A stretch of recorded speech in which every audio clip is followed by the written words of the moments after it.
Hello everyone, myself Avinash Madhesh, या currently pursuing MBBS from PGI Azamgarh. तो आज हम लोग अपने वेव्स टॉपिक जो है वेव्स जो हमारा चैप्टर है क्लास 11th का लास्ट चैप्टर, उसको कंप्लीट करेंगे 20-25 मिनट के अंदर। ठीक है, तो इसमें सारे ट्रिक्स एंड सारे टिप्स जितने बन सकते हैं मैंने सारे दे दिए हैं। ठीक है, देखना ध्यान से, बस समझो और इसको अप्लाई करो, फॉलो करो। लास्ट में रिविजन के लिए वरदान साबित होगा तुम्हारे लिए। ठीक, चलो देखो, वेव्स है नीट अवतार सीरीज का हमारा ये लेक्चर है 160+ इन फिजिक्स का, ये टारगेट रखता है बेस्ट। ठीक, चलो, दो तरह के वेव होते हैं, एक होता है ट्रांसवर्स वेव, एक होता है लॉन्गिट्यूडनल वेव। तो जो ट्रांसवर्स वेव होती है वो डायरेक्शन ऑफ प्रोपगेशन, जैसे मान लो ये डायरेक्शन ऑफ प्रोपगेशन है तो इसके परपेंडिकुलर ऑसिलेट करती है, समझे। लेकिन जो लॉन्गिट्यूडनल वेव होती है, जैसे डायरेक्शन ऑफ वेव ऐसे जा रहा है तो उसके पैरेलल ही ऑसिलेट करती है। समझ में आई चीज़ें? दो डिफरेंस, एक डिफरेंस तुमको मिल गया ना, कि जो ट्रांसवर्स वेव होती है वो ऑसिलेट करती है perpendicular to direction of propagation, और ये लॉन्गिट्यूडनल वाली प्रोपगेट करती है parallel to the area propagation. ठीक, इसमें बनता है क्रेस्ट और ट्रफ। इसमें क्या बनता है? क्रेस्ट और ट्रफ बनता है। ठीक है, ट्रांसवर्स में। लॉन्गिट्यूडनल में क्या बनता है? रेयरफैक्शन कंप्रेशन, मतलब कहीं पे बहुत ज़्यादा रहेगा, फिर कहीं पे ऐसे रहेगा, फिर कहीं पे फिर ज़्यादा रहेगा, फिर कहीं पे ऐसे रहेगा, यानी कि कंप्रेशन और रेयरफैक्शन बनता है। समझे? दो डिफरेंस समझ में आई। पहला, ट्रांसवर्स वेव परपेंडिकुलर ट्रेवल करता है, ट्रांसवर्स वेव में क्रेस्ट और ट्रफ बनते हैं। वहीं लॉन्गिट्यूडनल वेव पैरेलल होता है डायरेक्शन प्रोपगेशन के, और उसमें रेयरफैक्शन और कंप्रेशन बनते हैं। ठीक, change in shape possible only in solid और string but not in the fluid, मतलब कि शेप का चेंजेस केवल सॉलिड में हो सकता है और स्ट्रिंग में हो सकता है, लेकिन फ्लूइड में कभी भी नहीं होगा लॉन्ग ट्रांसवर्स वेव के द्वारा। ठीक है, लेकिन इसमें तो कुछ लिखा नहीं है, बस इसमें एग्जांपल लिखा है लॉन्गिट्यूडनल का। तो लॉन्गिट्यूडनल के दो एग्जांपल याद रखो, एयर और वाइब्रेटिंग क्वार्ट्ज क्रिस्टल। ये सारे एग्जांपल कहाँ से लिए गए? सारे NCERT के एग्जांपल्स। ठीक है, तो लॉन्गिट्यूडनल वेव्स का एग्जांपल क्या होगा? एयर होगा और वाइब्रेटिंग क्वार्ट्ज क्रिस्टल होगा। ठीक है, ट्रांसवर्स का क्या होगा? ट्रांसवर्स में केवल शेयर स्ट्रेस होता है, और उसमें सितार हो गया, पानी में जो वेव्स होते हैं, तबला हो गया, ये सारी क्या आते हैं? ट्रांसवर्स वेव्स में आती हैं। ठीक है, दूसरी चीज़, जो स्टील का बार है और मूवमेंट ऑफ किंक है, ये तुम्हारा NCERT एग्जाम्पल का क्वेश्चन है। स्टील बार है और मूवमेंट ऑफ किंक है, वो लॉन्गिट्यूडनल भी और ट्रांसवर्स दोनों वेव शो करता है, दोनों नेचर शो करता है। ठीक, तो आई होप कि ये चीज़ें तुम्हें क्लियर हो गई होंगी। तो ये दोनों ध्यान रखना कि स्टील बार और movement of kink longitudinal transverse दोनों है, और ये सितार हो गया, वेव्स इन वाटर हो गया, तबला हो गया, सारे हमारे क्या है? ट्रांसवर्स है। एयर और वाइब्रेटिंग क्वार्ट्ज हमारा क्या? लॉन्गिट्यूडनल है। ठीक, वेव्स देखो, वेव्स का जो जनरल फॉर्म होता है A sin ωt + kx, A sin ωt - kx होता है। देख रहे हो, ये भी प्लस है, इसके आगे भी प्लस है, तो अगर दोनों प्लस डायरेक्शन में तो किधर जाएगा? ये निगेटिव एक्सिस में ट्रेवल करेगा, कई बार बता चुका हूँ। तो किस निगेटिव में? एक्स, क्योंकि एक्स है ना यहाँ पे, तो निगेटिव एक्स में ट्रेवल करेगा। यहाँ देखो, यहाँ पे माइनस में है और यहाँ पे प्लस में है, तो अपोजिट हो गया ना। तो अपोजिट होने का मतलब क्या हुआ? कि प्लस एक्स में ट्रेवल करेगा। क्यों प्लस एक्स में? क्योंकि के एक्स है। अगर मान लो के वाई होता तो किधर ट्रेवल करता? प्लस वाई डायरेक्शन में ट्रेवल करता। ठीक है, तो वेव्स हमारा हो गया y = A sin ωt + kx। दोनों अगर सेम है तो माइनस नेगेटिव एक्सिस में जाएगा, दोनों अगर अब मतलब अपोजिट है तो पॉजिटिव एक्सिस में जाएगा। बस इतना ध्यान रखना, दोनों सेम मतलब क्या? प्लस प्लस हो या माइनस माइनस हो। अगर दोनों सेम है तो निगेटिव एक्सिस में जाएगा, और दोनों अपोजिट है तो पॉजिटिव एक्सिस में जाएगा। अब किस में जाएगा? के पे डिफाइन, जैसे के पे लिखा के वाई, यानी कि वाई में जा रहा है। के जेड ऐसे नहीं, जैसे मान लो लिखा हुआ है x = A sin ωt - ky, तो इसका मतलब ये नहीं कि x में जा रहा है, इसका मतलब ये है कि k के साथ किस में है? y है ना, तो ये y में जा रहा होता है। ठीक, प्लस माइनस तुम देख लेना, सेम है का अपोजिट है। k जो होता है, k का वैल्यू होता है 2π/λ। ये जो k है ना, इसकी वैल्यू होती है 2π/λ। इसको एंगुलर वेव नंबर या प्रोपगेशन कांस्टेंट बोलते हैं। इसकी यूनिट होती है क्या? रेडियन पर मीटर और पर मीटर। ठीक है, और ओमेगा तुमको मालूम है 2π × फ्रीक्वेंसी होता है, या 2π अपन टाइम पीरियड, क्योंकि फ्रीक्वेंसी क्या होती है? 1 अपन टाइम पीरियड। तो ओमेगा = हो जाएगा 2πf या 2π अपन टाइम पीरियड। ठीक है, और फ्रीक्वेंसी = क्या होता है? 1 अपन टाइम पीरियड, यानी ओमेगा अपन 2π। सबको ये बेसिक चीज़ें सबको पता होती है। ठीक, अभी देखो यहाँ से स्टार्ट होता है असली चीज़। जो वेलोसिटी ऑफ वेव होती है ω/k होती है, यानी कि लैम्डा × फ्रीक्वेंसी। सबको ये तो मालूम था सबको कि क्या? फ्रीक्वेंसी × लैम्डा क्या होती है? वेलोसिटी होती है। लेकिन वेलोसिटी ω/k भी होती है। क्यों? देखो यहाँ पे ωt + kx है ना, तो यहाँ से ओमेगा उठाओ, यहाँ से k उठाओ, तो ω/k कर दो, तुम्हारी वेलोसिटी आ जाएगी। कोई दिक्कत? तो ω/k कर दो, वेलोसिटी क्या कर दो? ω/k कर दो, हमारा वेलोसिटी आ जाएगी। ठीक, और जो वेलोसिटी मैक्सिमम होती है a ओमेगा के बराबर होती है। वेलोसिटी मैक्सिमम किसके बराबर होती है? a ओमेगा के बराबर होती है। ठीक है, और v max बाई v, यानी कि वेलोसिटी मैक्सिमम अपन वेलोसिटी का जो रेशियो होता है a × k होता है, कि हमारा क्या है? 2π/λ होता है। ठीक है, तो ये ध्यान रखना, ये हो सकता है पूछ ले तुमसे। ठीक है, तो वेलोसिटी क्या होती है? ω/k, यानी कि फ्रीक्वेंसी × लैम्डा होगी, और वी मैक्सिमम इक्वल टू होती है ए ओमेगा। वेलोसिटी मैक्सिमम जो होती है ए ओमेगा के बराबर होती है, और वी मैक्सिमम बाई वी यानी कि v maximum a omega upon v यानी कि ओमेगा बाई के। इसको जब सॉल्व करोगे तो ए इंटू के आ जाएगा, समझे। तो ये चीज़ें ध्यान रखना। अब देखो बेब्स का जनरल इक्वेशन तुम्हें पहला बता दिया मैंने, A sine omega t plus minus k x. एक इक्वेशन होता है A sine 2 pi t upon t minus x by lambda. मान लो कहीं पे लिखा है 50 साइन 2, मान लो लिखा है 50 साइन 2 पाई टी अपन 100 माइनस एक्स अपन 50। ये जो 50 होगा हमारा लेमडा होगा, ये हमारा टाइम पीरियड होगा, समझे। तो सेकेंड फॉर्म ऑफ बेबी है A sine 2 pi t upon t minus x upon lambda. देख लेना कि इक्वेशन में किसके फॉर्म में दिया हुआ है। तीसरा फॉर्म ये होता है A sine 2 pi t upon t cos 2 pi lambda into x. तो पहला जो बताया था A sine omega t plus minus k x, और ये तीनों हमारे क्या है, बेब्स के ही फंक्शन है, बेब्स का ही ये इक्वेशन है, बेब्स के ही बारे में दिखाता है कि बेब्स कैसे चल रहा है कैसे नहीं। तो ये सबसे सिंपल तो ये होता है A sine omega t plus minus k x वाला, यहाँ से ओमेगा और के तुरंत मिल जाता है इक्वेशन देख के ही। लेकिन कहीं पे ऐसे लिखा है कि 50 साइन 2 पाई टी अपन 100 माइनस एक्स अपन 50, तो वहाँ पे ये लगा दोगे। मान लो कहीं पे लिखा है ए साइन 2 पाई टी अपन 50, तो तुम्हें लग गया ना ये टी हमारा क्या है, टाइम पीरियड है 50, तो इससे निकलेगा, ठीक। Speed of transverse wave, transverse wave का स्पीड स्ट्रिंग में क्या होता है, ट्रांसवर्स वेव तो होता है। तो स्पीड ऑफ ट्रांसवर्स वेव क्या होती है, वेलोसिटी इक्वल टू होती है रूट में टी अपन म्यू यानी कि टेंशन अपन म्यू। टेंशन अपन म्यू, म्यू का मतलब क्या होता है, मास पर यूनिट लेंथ। तो स्पीड ऑफ ट्रांसवर्स वेव क्या होगी, स्पीड ऑफ ट्रांसवर्स वेव होगी रूट में टी अपन म्यू, क्या होगी रूट में टी अपन म्यू, नहीं कि रूट में टेंशन अपन म्यू। जहाँ पे म्यू क्या होती है, मास पर यूनिट लेंथ होती है, मास पर यूनिट लेंथ। तो क्या हो जाएगी टेंशन अपन, ये क्या होगी टेंशन अपन एम इंटू एल, यही तो होगी, एम इंटू एल ऊपर चला जाएगा ना, तो इसका मतलब तो लिख सकते हो टेंशन अपन रो ए, ठीक है। तो स्पीड ऑफ ट्रांसवर्स वेव का दो फॉर्मूला होता है। पहला का कि वेलोसिटी इक्वल टू होती है रूट में T by mu equal to होती है टी अपन रो इंटू, यानी कि क्या है डेंसिटी इंटू एरिया, क्या डेंसिटी इंटू एरिया, ये चीज़ है, ठीक। अब देखो ये मान लो कोई स्ट्रिंग है, तुम जैसे जैसे ऊपर जाओगे टेंशन बढ़ता जाएगा, टेंशन बढ़ेगा तो वेलोसिटी बढ़ेगी, क्योंकि वेलोसिटी इक्वल टू होता है रूट में T by mu. Velocity equal to क्या होता है, रूट में टी बाई म्यू होता है, तो equal to t upon rho A. Velocity equal to क्या होती है, रूट में T by mu equal to t upon rho A, जहाँ पर रो हमारा क्या है डेंसिटी है, ए हमारा एरिया है, ठीक है। जैसे जैसे ऊपर जाओगे टेंशन बढ़ेगा, वेलोसिटी बढ़ जाएगी, ये स्ट्रिंग में था, ठीक है, ध्यान रखना। तो देखो अगर कोई थीक रोप है, जैसे अभी तक हम लोग स्ट्रिंग की बात कर रहे थे, अब कोई थीक रोप है, तो मान लो एक रोप की लेंथ एल है तो उसकी मास एम होगी, तो एल लेंथ की मास एम है, तो अगर मैं एक की बात करूँगा तो यूनिटरी मेथड से क्या हो जाएगा, एम बाई एल हो जाएगा। तो अगर मैं एक्स लेंथ की बात करूँ, सो रोप की एक्स लेंथ नीचे से या यहाँ तक जो भी हो, तो एक्स लेंथ का मास क्या होगा, m by L into x हो जाएगा, समझे। एल लेंथ का मास एम, एक लेंथ का mass M by L, x length का mass M by L into x, unitary method, ठीक है। तो ये इसको एम डैश बोल दो, कोई दिक्कत नहीं है। तो कहीं पर अगर थी प्रूफ का क्वेश्चन आए तो तुमसे पूछेगा टेंशन कितना होगा, तो तुम बोलोगे टेंशन होगा एम डैश इंटू जी। एम डैश कितना, जितना उसमें मास उस पर हैंग कर रहा है, ठीक है। तो कितना मास हैंग कर रहा है, तो m by L into x hang कर रहा है, ठीक है। एक्स डिस्टेंस है तो m by L into x hang कर रहा है, तो टेंशन हो जाएगा m dash into g. Velocity पूछेगा तो रूट में एक्स इंटू जी, वेलोसिटी पूछेगा तो क्या होगा, रूट में एक्स इंटू जी। रूट में एक्स क्या है, एक्स हमारा नीचे से कितना दूरी पे है, वो हमारा क्या है एक्स है, ये जी हमारा, यानी कितने दूरी, मान लो यहाँ तक पूछ रहा है तो पूछेगा वेलोसिटी यहाँ पे कितनी होगी, तो जितना डिस्टेंस एक्स होगा इंटू जी कर देना, रूट में कर देना, वेलोसिटी आ जाएगी, कोई दिक्कत। अब देखो अगर एक्सलेशन पूछेगा कितना होगा, तो एक्सलेशन जी बाई 2 होगा। टाइम पूछेगा कि यहाँ से अगर उसको टॉप पे जाना तो कितना टाइम लगेगा, टाइम हो जाएगा रूट में 4L बाई जी। कितना होगा टाइम हो जाएगा रूट में 4L बाई जी, ठीक है। तो यहाँ से ऊपर जाना तो टाइम हो जाएगा रूट में 4L बाई जी, एक्सलेशन क्या होगा जी बाई 2, ठीक। अब देखो जो लेमडा हमारा होता है ना, वो डायरेक्टली इक्वल टू रूट में हैंगिंग मास के बराबर होता है। अगर कोई लेमडा है, जैसे वेवलेंथ जो हमारा है, वो डायरेक्टली प्रोपोर्शनल टू रूट में हैंगिंग मास होता है। पहले मास अगर मान लो एम है, अब उसमें एम मास तो उन्होंने बढ़ा दिया, तो लेमडा इक्वल टू क्या हो जाएगा, lambda 1 upon lambda 2 equal to क्या है, एम अपन ए और एम 2m, समझ रहे हो।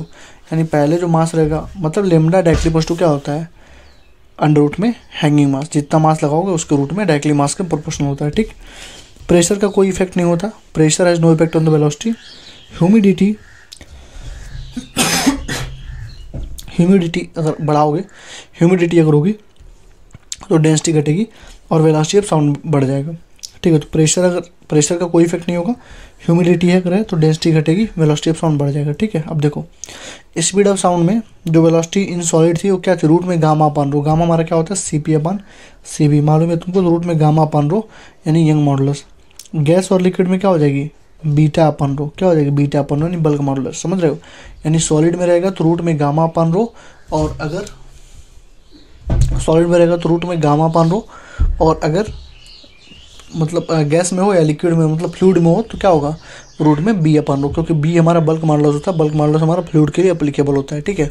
तो इसके लिए बल्क मॉडुलस। अब देखो दो साइंटिस्ट थे, एक थे न्यूटन भाई साहब, एक थे लैप्लेस भाई साहब। तो न्यूटन ने बोला था कि जो प्रोपेगेशन होता है वेलोसिटी ऑफ साउंड वेव का वो आइसोथर्मल इन नेचर होता है, तो जो हमारा बी होता है डायरेक्टली इक्वल्स टू पी होता है। ये बोला था किसने, न्यूटन ने। तो इनके अकॉर्डिंग जो वेलोसिटी ऑफ साउंड थी वो रूट में पी अपन रो यानी रूट में आर टी बाई एम थी। जब इसके हिसाब से हमने इसको सॉल्व किया तो हमारा आंसर आ गया 280 मीटर पर सेकंड। लेकिन हमको मालूम है कि 280 मीटर पर सेकंड नहीं होता, हमारा होता है 330 मीटर पर second. Velocity of sound in air कितना होता है, 330 मीटर पर सेकंड।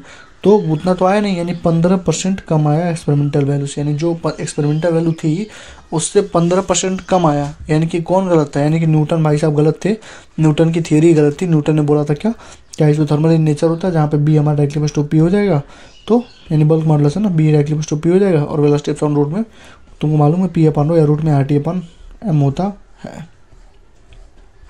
तो ये सब गलत हो गए, 15% कम इनकी आंसर आए, 280 मीटर पर सेकंड आई। हमारा किसका है, ये एनसीईआरटी की लाइन है, ठीक है। अब देखो लैप्लेस भाई साहब ने बोला कि जो प्रोपेगेशन होता है वो आइसोथर्मल ना होकर एडियाबेटिक इन नेचर होता है। जब एडियाबेटिक इन नेचर होता है तो जो बी होता है directly equals to gamma P हो जाता है, और गामा से सब जगह मल्टीप्लाई करना पड़ता है, यानी वेलोसिटी ऑफ साउंड क्या हो जाएगा, B adiabatic upon rho gamma P upon rho या gamma R T by M. देख रहे हो जहाँ पे पी अपन रो था वहाँ पे गामा पी बाई रो कर दिया, जहाँ पे आर टी बाई एम था वहाँ पे gamma R T by M कर दिया। तो वेलोसिटी ऑफ साउंड कितनी हो जाएगी, 331 मीटर। देख रहे हो एकदम एग्जैक्ट इक्वल बराबर आ जाती है, यानी कि लैप्लेस भाई सही थे, न्यूटन भाई गलत थे, ठीक है। तो न्यूटन में कितना % कमी आई थी, न्यूटन के अकॉर्डिंग स्पीड ऑफ लाइट थी, स्पीड जो वेलोसिटी थी उसकी साउंड वेव की वो 280 थी, और इनके अकाउंट लैप्लेस के अकाउंट 330 थी। लैप्लेस वाले सही थे, ठीक है, क्योंकि एक्सपेरिमेंटली 330-331 ही आता है, ठीक। अब देखो वेलोसिटी डायरेक्टली बस रूट में टी है, देख लो यहाँ पे वेलोसिटी क्या है, रूट में टी है। यहाँ पर भी देखो वेलोसिटी क्या था, डायरेक्टली बस रूट में टी है, यानी टेंशन के रूट में डायरेक्टली बस होती है, ठीक है। प्रेशर का कोई इफेक्ट नहीं होता है, ह्यूमिडिटी बढ़ाओगे तो डेंसिटी घटेगी, वेलोसिटी ऑफ साउंड बढ़ जाएगी, तो पढ़ा चुका हूँ पहले ही। अब देखो इंटेंसिटी अगर पॉइंट सोर्स है तो इंटेंसिटी क्या होती है, पावर अपन एरिया, यानी पावर अपन 4πr² हो जाएगा, यानी intensity inversely equals to radius का स्क्वायर। क्या होगा, intensity inversely equals to radius का स्क्वायर। किसके लिए, जब हमारा पॉइंट सोर्स हो, जब पॉइंट सोर्स हो तो पॉइंट सोर्स से हमारा स्फेरिकल तरह की निकलेगी, तो स्फेरिकल का एरिया कितना होता है 4πr²। तो इंटेंसिटी हो जाएगी क्या, प्रेशर अपन एरिया, यानी कि P upon 4πr², intensity inversely proportional to 1/r², ठीक। लीनियर सोर्स में भी क्या होगा, प्रेशर अपन वही होगा, लेकिन लीनियर सोर्स कैसा होता है, ऐसा होता है, ठीक है, सिलेंड्रिकल टाइप का होता है। तो इसका क्या हो जाएगा 2πrs, तो यहाँ पे intensity inversely equals to 1/r हो जाएगी। तो दोनों में कोई ना कोई चीज़ें ध्यान रखना, अगर पॉइंट सोर्स पूछेगा तो intensity inversely equals to 1/r² होगी, अगर लीनियर सोर्स लिखा है या सिलेंड्रिकल सोर्स लिखा है तो वहाँ पे क्या 1/r हो जाएगा, ठीक है। तो दोनों चीज़ ध्यान रखना। आ जाओ साउंड का लेवल निकालने के लिए बीटा से दिखाते हैं। बीटा इक्वल होता है 10 log base 10 I/r। थोड़ा सा पीछे कोई कारपेंटर का काम हो रहा है तो थोड़ा सा आवाज़ हो रही होगी, ठीक है, कोऑपरेट करना। तो बीटा इक्वल हो जाएगा 10 log base 10 I/I0, जहाँ पे I0 हमारा क्या होती है, स्टैंडर्ड इंटेंसिटी होती है, इसकी वैल्यू होती है 10⁻⁻12, और मैक्सिमम लेवल जो हमारी हियरिंग की है 120 डेसिबल होती है। 120 डेसिबल के बाद हम लोग सुन नहीं सकते हैं, सुनेंगे तो हमारे कान की पर्दी फट जाएगी, ठीक है। तो बी हमारा क्या होगा 10 log साउंड इंटेंसिटी बीटा जो हमारी होगी 10 log base 10 I/I0 होगी, और चेंज इन साउंड अगर पूछेगा तो B2 - B1 क्या हो जाएगा 10 log base 10 I/I1। समझ रहे हो, यानी कि अगर बस सिंपल बीटा पूछा तो 10 log base 10 I/I0 कर दो, क्या करोगे 10 log base 10 I/I0 कर दोगे, या फिर बीटा 2 - बीटा 1 अगर पूछेगा, चेंज पूछेगा तो I/I1 कर देना, ठीक। अब देखो दो तरह के रिफ्लेक्शन होते हैं, हार्ड रिफ्लेक्शन या रिजिड रिफ्लेक्शन इसको बोलते हैं, दूसरा होता है शॉर्ट रिफ्लेक्शन। तो जो हार्ड या रिजिड रिफ्लेक्शन होता है उसमें जो रिफ्लेक्टेड वेव होता है उसकी फेज 180 डिग्री चेंज होती है। जैसे मान लो ऐसे था, यहाँ पे गई, ऐसे वापस आ गई, तो 180 चेंज हो गई ना इसकी फेज। तो जो हार्ड या रिजिड रिफ्लेक्शंस होते हैं उनमें रिफ्लेक्टेड वेव का जो फेज होता है पाई से चेंज हो जाता है, डायरेक्शन भी चेंज होती है और ट्रांसमिटेड फेज सेम रहता है, ठीक है। जो सॉफ्ट रिफ्लेक्शन होता है उसका एग्जांपल है open end of organ pipe. इसमें रिफ्लेक्टेड वेव में कोई फेज चेंज नहीं होता, कोई शेप चेंज नहीं होता, केवल डायरेक्शन चेंज होती है। क्या? केवल डायरेक्शन चेंज। यहाँ पर भी डायरेक्शन चेंज होती है, यहाँ पर भी होती है, लेकिन यहाँ पे 180 का चेंज आता है। देखो तो कोई अगर इक्वेशन है y equal to a sin kx minus omega T, तो इसका रिफ्लेक्टेड हार्ड सरफेस रिफ्लेक्शन के बाद क्या हो जाएगा? ये पहले तो जो kx माइनस ओमेगा टी थी प्लस फाइव हो जाएगा। प्लस फाइव मतलब कितना? 180 डिग्री से पहले चेंज हो जाएगा, पहली चीज़, ठीक है। तो यहाँ पे प्लस पाई की जगह पाई तो 180 डिग्री से चेंज हो जाएगा, ठीक। अब देखो सॉफ्ट रिफ्लेक्शन में क्या होगा? a sin kx minus omega T थी तो a sin kx plus omega T हो जाएगी, प्लस kx। क्यों? क्योंकि केवल डायरेक्शन चेंज होता है, तो a sin omega t plus kx हो जाएगी। ये कितना हो जाएगी? a sin kx minus omega T है, तो हार्ड रिफ्लेक्शन जब होगा तो a sin kx ये प्लस ओमेगा टी हो जाएगी, ठीक है। डायरेक्शन चेंज हुई और फेज डिफरेंस भी 180 डिग्री से चेंज हो गया। तो कोई दिक्कत है? कोई दिक्कत आ रही है तो बता दो। दोनों चीज़ देखो मैंने बता दिया, ठीक है। दोनों चीज़ मैंने बता दिया तुम्हें। पहला क्या? हार्ड रिफ्लेक्शन, दूसरा सॉफ्ट रिफ्लेक्शन। बस इतना याद रखो कि जो हार्ड रिफ्लेक्शन होगा उसमें 180 डिग्री का चेंज होगा, डायरेक्शन भी चेंज होगी। सॉफ्ट रिफ्लेक्शन में 180 डिग्री का चेंज नहीं होता है, बस डायरेक्शन चेंज होती है। तो जो kx माइनस ओमेगा टी था उसको प्लस कर दो, प्लस को माइनस, माइनस को प्लस कर दो। इसमें माइनस को प्लस करना है हार्ड वाले में, लेकिन 180 डिग्री का एंगल भी तुम्हें आगे रखना, फेज डिफरेंस, ठीक है। तो पाई से चेंज होता है। स्टेशनरी वेव जो होते हैं उनका जनरल इक्वेशन होता है 2a sin kx cos omega T. Stationary wave का जो जनरल इक्वेशन होता है क्या होता है? 2a sin kx cos omega T, ठीक है। अब देखो बीट्स समझने का सिंपल सा फंडा है। बीट्स क्या होता है? Change in frequency. तो बीट्स हमारा क्या हो जाएगा? f2 माइनस f1, ठीक है। अब देखो ट्रिक बताता हूँ। अगर लिखा है वैक्सिंग हो रही है, क्वेश्चन में लिखा है वैक्सिंग हो रही है, वैक्सिंग होने के बाद भी आंसर मान लो पहले 256 हर्ट्ज था, वैक्सिंग किया गया, फिर भी 256 हर्ट्ज ही रह गया, ठीक है। तो अब इसका बीट दिया रहेगा 4 और 4।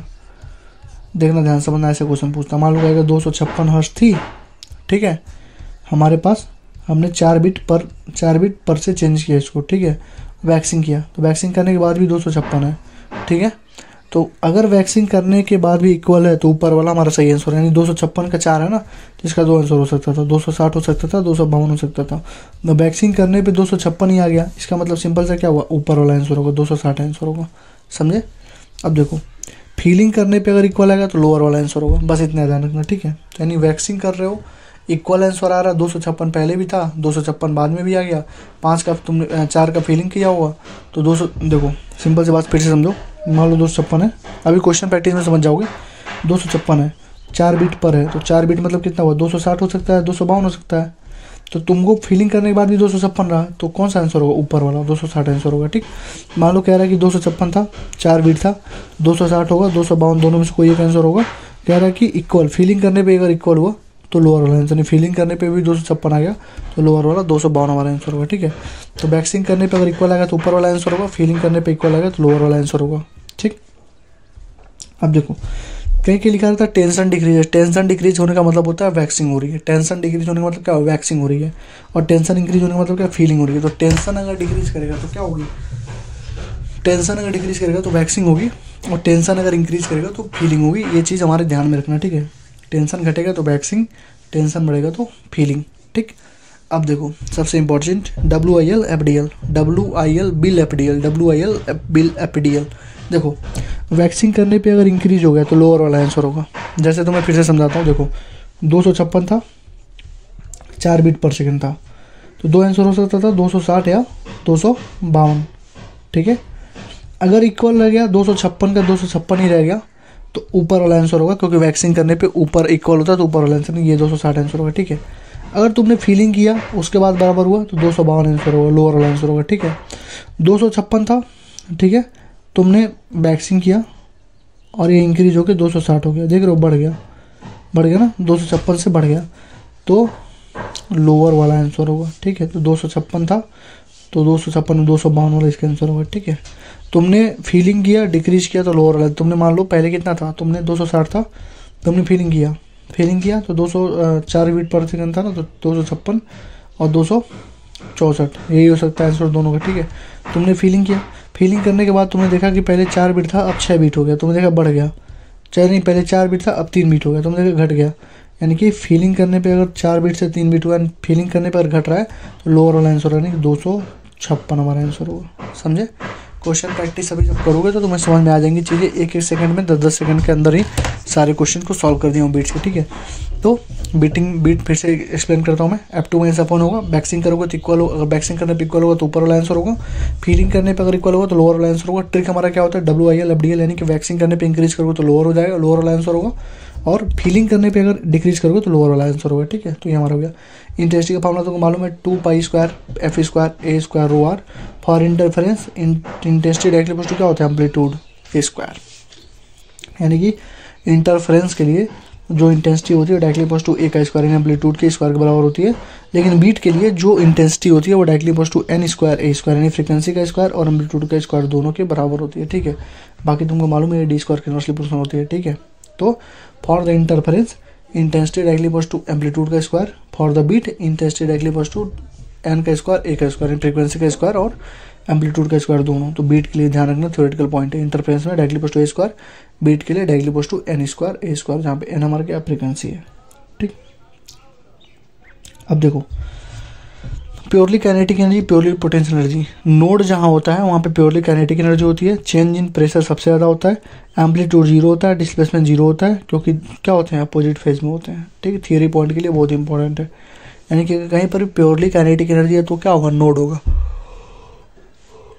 ठीक है, तो नोड जहाँ होगा वो हमारा प्योरली काइनेटिक एनर्जी होगा, चेंज इन प्रेशर मैक्सिमम होगा, एम्पलीट्यूड 0 होगा, डिस्प्लेसमेंट 0 होगा, और देयर आर क्योंकि क्या है अपोजिट फेज में। ठीक, प्योरली पोटेंशियल एनर्जी में क्या होगा, एंटी नोड बनेगा। एक बस याद करो, उसका उल्टा लिख देना। नोड में जैसे यहाँ पे नोड था प्योरली काइनेटिक में, प्योरली पोटेंशियल में एंटी नोड होगा। यहाँ पे चेंज इन प्रेशर सबसे ज़्यादा था, यहाँ पे चेंज इन प्रेशर सबसे कम होगा। यहाँ पे एम्पलीट्यूड 0 था, एम्पलीट्यूड मैक्सिमम होगा 2 होगा। यहाँ पे डिस्प्लेसमेंट 0 था, यहाँ पे डिस्प्लेसमेंट मैक्सिमम होगा। समझे? बस एक याद करो, दोनों का अपोजिट करके लिख देना। अब देखो, सेम सेगमेंट का मतलब होता है सेम फेज में 2 कॉन्जिक्यूटिव सेगमेंट अगर तो डिफर बाई 180 डिग्री। अगर कोई भी सेम सेगमेंट हो रहा है तो उसका मतलब हो रहा है कि सेम फेज में है। लेकिन अगर कोई भी 2 कॉन्जिक्यूटिव सेगमेंट है, मतलब 2 कॉन्जिक्यूटिव सेगमेंट मतलब क्या, लगातार कोई सेगमेंटिंग बन रही है, तो उसके बीच का एंगल कितना होगा, 180 डिग्री होगा। ठीक है, अब देखो ये नोड होता है, ये एंटी नोड, ये नोड, फिर ये एंटी नोड, फिर ये नोड, मतलब ऐसे ऐसे बनाओगे जब।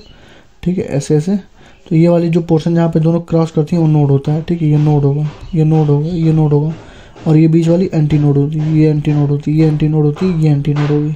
ठीक है, तो तुम्हें दिख रहा होगा जो डिस्टेंस बिटवीन 2 कॉन्जुगेटिव नोड है, जो 2 नोड के बीच की दूरी है, जैसे इस नोड और इस नोड के बीच दूरी है तो λ/2 होगी। 2 कॉन्जुगेटिव एंटी नोड, ये देखो ये एंटी नोड, ये एंटी नोड, दोनों के बीच की दूरी क्या है, λ/2।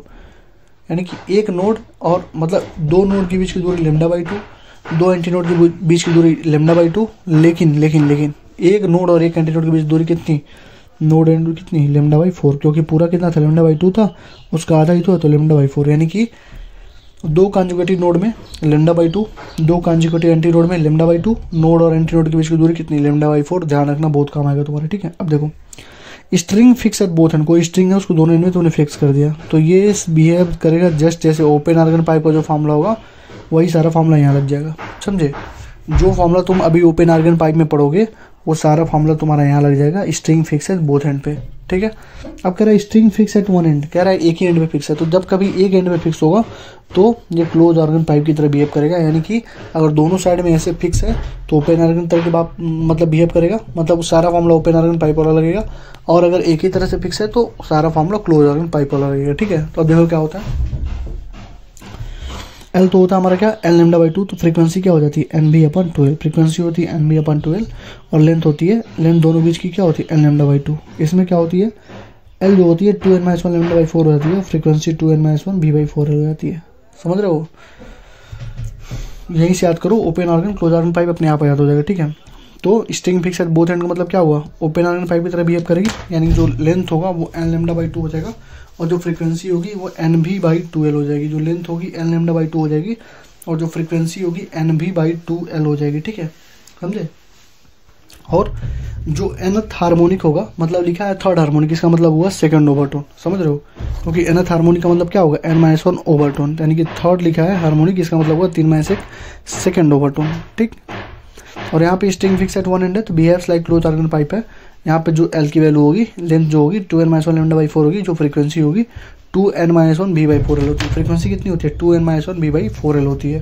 तो इसमें जो n-nth ओवरटोन होता है वो 2n-nth हार्मोनिक होता है, यानी कि लिखिएगा क्या, फिफ्थ 2n- जैसे बोलोगे n-1th ओवरटोन यानी फोर्थ ओवरटोन है, तो 4 इक्वल टू क्या होगा, n-1 इनका वैल्यू कितना हो जाएगा, 5 हो जाएगा।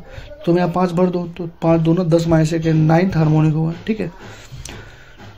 समझ रहे हो, यानी कि 9th जो हार्मोनिक होगा वो हमारा 5th ओवरटोन के बराबर होगा, ठीक है। अभी आगे फिर से समझा रहा हूँ, अभी आगे आएगा फिर से, ठीक है। तो बस इतना ध्यान रखो कि जो फ्रीक्वेंसी होती है 2n-1 v/4l होती है, और n-1 जो n-1 जो ओवरटोन होता है वो 2n-1 हार्मोनिक के बराबर होती है, ठीक। देखो n का वैल्यू जब 1 होता है तो लोएस्ट पॉसिबल नेचुरल फ्रीक्वेंसी होती है। जब n का वैल्यू 1 होता है तो लोएस्ट पॉसिबल नेचुरल फ्रीक्वेंसी होती है, उसको हम लोग फंडामेंटल लोड या फर्स्ट हार्मोनिक बोलते हैं, ठीक है। तो n के वैल्यू 1 के लिए जो लोएस्ट पॉसिबल नेचुरल फ्रीक्वेंसी होती है उसको फंडामेंटल लोड या फर्स्ट हार्मोनिक बोलते हैं। For a pipe open at both and, कह रहे हैं कि for a pipe open at both and each and is anti node. दोनों पाइप अगर ऐसे ओपन है तो तुमको मालूम है ये भी एंटी नोड होगा, ये भी एंटी नोड होगा, ये हमारा क्या होगा, नोड होगा, ठीक है। तो for a pipe open at both and क्या होता है, एंटी नोड होता है, ठीक। सोनोमीटर वायर में जो फ्रीक्वेंसी होती है nv/2l, n/2l रूट में t/μ, क्योंकि वेलोसिटी होती है रूट में t/μ, n/2l रूट में t/ρ, क्योंकि वेलोसिटी क्या होती है t/μ, वेलोसिटी क्या होती है t/μ, इसी को तुम क्या लेते हो t/ρ इंटू a, ठीक। अब देखो दो तरह के होते हैं, ओपन ऑर्गन पाइप होता है, क्लोज ऑर्गन पाइप होता है। ओपन ऑर्गन पाइप का फॉर्मूला कैसे होगा, जो फिक्स थी ना उसकी जैसे होगा, जैसे फ्रीक्वेंसी nv/2l होगा, n हार्मोनिक का मतलब होगा n-1 ओवरटोन, ठीक है। और जिसका frequency f1 f2 f3 f4 का जब रेशियो लोगे तो 1 2 3 4 5 6 ऐसे आएगा। जैसे कि मान लो पहला अगर 100 है तो दूसरा 200 आएगा, तीसरा 300 आएगा, चौथा 400 आएगा, पांचवा 500 आएगा, छठवां 600 आएगा। समझ रहे हो, 1 2 3 4 5 6, यानी कि फ्रीक्वेंसी nv/2l होगा, n हार्मोनिक का मतलब होता है n-1 ओवरटोन, और f1 f2 f2 f3 f4 ये सब हमारा क्या होता है 1 2 3 4 ऐसे रेशियो में होते हैं, ठीक है। और जो कॉन्जुगेटिव डिफरेंस होगा इन दोनों के बीच का वो हमारा क्या होगा, फंडामेंटल फ्रीक्वेंसी के ही बराबर होगा। यानी कि बोलेगा अगर कि दो कॉन्जुगेटिव हैं, जैसे मान लो एक 100 है एक 200 है, बोलेगा बताओ फंडामेंटल फ्रीक्वेंसी, जो दोनों का डिफरेंस होगा ना, कॉन्जुगेटिव का जो डिफरेंस होता है वही फंडामेंटल के बराबर होता है, किसमें, ओपन ऑर्गन पाइप में। लेकिन जब तुम क्लोज ऑर्गन पाइप पढ़ोगे तो वहां पर फ्रीक्वेंसी हो जाएगी 4b nb/4l। n ओवरटोन का मतलब होता है 2n+1 हार्मोनिक, जैसे वहां पर भी किया था ना वैसे सेम। जैसे मान लो लिखा है 5th ओवरटोन, इसका मतलब कितना हुआ, 5 2 10 11 हार्मोनिक, वैसे 1 2 1 3 5 7 9 11, देखो 1 2 3 4 5 6, समझ रहे हो। तो वो जो वहां पे जो हमारा फॉर्मूला था स्ट्रिंग ओपन, मतलब ओपन वाले पे जो था एक ही एंड पे जो फिक्स था वो हमारा सेम होता है क्लोज की तरह। तो दोनों एक ही चीज था, दोनों एक ही चीज लिखी हुई है, ठीक है। तो फ्रीक्वेंसी nb/4l, n ओवरटोन का मतलब होता है 2n+1 हार्मोनिक, और फ्रीक्वेंसी 2n+1 v/4l हो जाएगी, ठीक है। यहाँ पे nb/2l, यहाँ पे क्या होगा 2n+1 v/4l। यहाँ पे जब f1 f2 f3 निकालोगे तो 1 3 5 7 9 गैलीलियो ला की तरह आएगा। तो अगर पहला फ्रीक्वेंसी 100 है तो दूसरा 300 होगा, तीसरा 500 होगा, चौथा 700 होगा, पांचवा 900 होगा, समझे। तो 1 3 5 7 9 ऐसे होगा, ठीक है। और जो कंजुगेटिव फ्रीक्वेंसी होगी डेल्टा एफ होगी वो 2 इंटू फंडामेंटल फ्रीक्वेंसी होगी, ठीक है। तो जो डेल्टा एफ होगी 2 इंटू फंडामेंटल फ्रीक्वेंसी होगी, ठीक है। तो ओपन ऑर्गन पाइप में जो कंजुगेटेड डिफरेंस होगा फ्रीक्वेंसी फंडामेंटल के बराबर होगा, डेल्टा एफ फंडामेंटल होगा। लेकिन क्लोज ऑर्गन पाइप में ये हमारा क्या होगा 2 इंटू फंडामेंटल के बराबर होगा, ठीक। रेजोनेंस कॉलम में जो लेमडा रेजोनेंस कॉलम का सीधा एकदम सीधा करेक्ट एकदम फॉर्मूले बेस्ड क्वेश्चन आते हैं, वो तुमसे बोलेगा रेजोनेंस कॉलम में लेमडा वैल्यू बताओ। तो लेमडा की जो वैल्यू होगी वो होती है 2l2 - l1, l2 दिया होगा l1 दिया होगा, 2l2 - l1 कर दो तो वेवलेंथ आ जाएगा। यहाँ से एंड करेक्शन पूछेगा तो l2 - 3l1/2 कर देना, और तुमको वेलोसिटी मालूम है फ्रीक्वेंसी 2 लेमडा होती है। तो लेमडा क्या होगा 2l2 - l1 हो जाएगा, और जो एंड करेक्शन होगा वो कितना होगा l2 - 3l1/2, और जो l2 होना चाहिए should be greater than 3l1, तभी तो घटा रहे हो, ठीक। अगर स्प्रिंग को हम लोग n पार्ट में कट करेंगे तो जो 1 फ्रीक्वेंसी नेट होगा, 1 फ्रीक्वेंसी जो नेट होगा, ठीक है, वो क्या हो जाएगा 1/v1 + 1/v2 + 1/v3 + 1/v4 ऐसे हो जाएगा, ठीक है। मतलब फ्रीक्वेंसी मतलब 1 frequency net equal to 1 frequency 1 + 1 frequency 2 + 1 frequency 3 ऐसे बढ़ेगा, ठीक। जितना हार्मोनिक होता है उतना नोड होता है। देखो अगर लूप ऐसे ध्यान देखते हैं हम लोग, जैसे मान लो ऐसे लूप बना हुआ, ठीक है। देखो जितना लूप होगा उतना हार्मोनिक होगा। जैसे मान लो 1 लूप 2 लूप 3 लूप 4 लूप है, 4 लूप है ना, ठीक है। तो 4 हार्मोनिक भी होगा, 4 हमारा एंटी नोड होगा, ठीक। क्योंकि 1 2 3 4 एंटी नोड ना, रुक जाओ, इधर देखो, इधर देखना ध्यान से, ये बड़ा हो गया, रुक जाओ 2 ही 3 बनाता हूँ। चलो ये देखो, देखना ध्यान से कितना लूप है। तो कहोगे भैया कि लूप तो इसमें 2 है, तो मैं कहूँगा हार्मोनिक जितना लूप रहेगा उतना हार्मोनिक रहेगा उतना एंटी नोड, यानी कि 2 हार्मोनिक होगा 2 एंटी नोड होगा।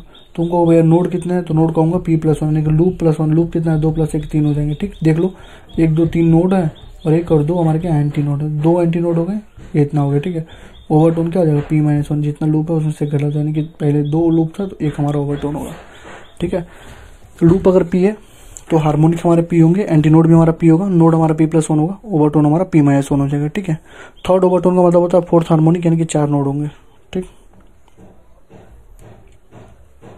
ओपन में ये होता है ना, ओपन कैटेगरी में। ठीक है, ओपन ऑर्गन पाइप में जब बनाओगे ना ओपन वाले में, तो 4th हार्मोनिक का मतलब 4 नोड होता है, थर्ड ओवरटोन का मतलब 4th हार्मोनिक का मतलब 4 नोड। ठीक है, लेकिन अगर लूप बनाया हुआ है तो लूप में सीधे वैसे गिन के करना, हार्मोनिक एंटी नोड ऐसे करके तुम लूप में गिन लेना। ठीक है, देखो 0 डिग्री 180 डिग्री है तो स्ट्रेट लाइन बनेगा, 90 डिग्री है तो सर्कुलर बनता है, एनी अदर है तो इलिप्टिकल बनता है। मतलब कहेगा कि दो तुमको दे देगा क्या इक्वेशन, अगर उनमें देखना अगर फेस डिफरेंस क्या है, 0 है 180 है तो स्ट्रेट बनेगा, अगर उन दोनों के बीच की 90 डिग्री है तो सर्कुलर बनेगा, दोनों के बीच के फेस डिफरेंस अगर 0 90 180 के अलावा कुछ भी हो तो इलिप्टिकल बनता है। ठीक है, तो ये हमारा बेब्स खत्म हुआ।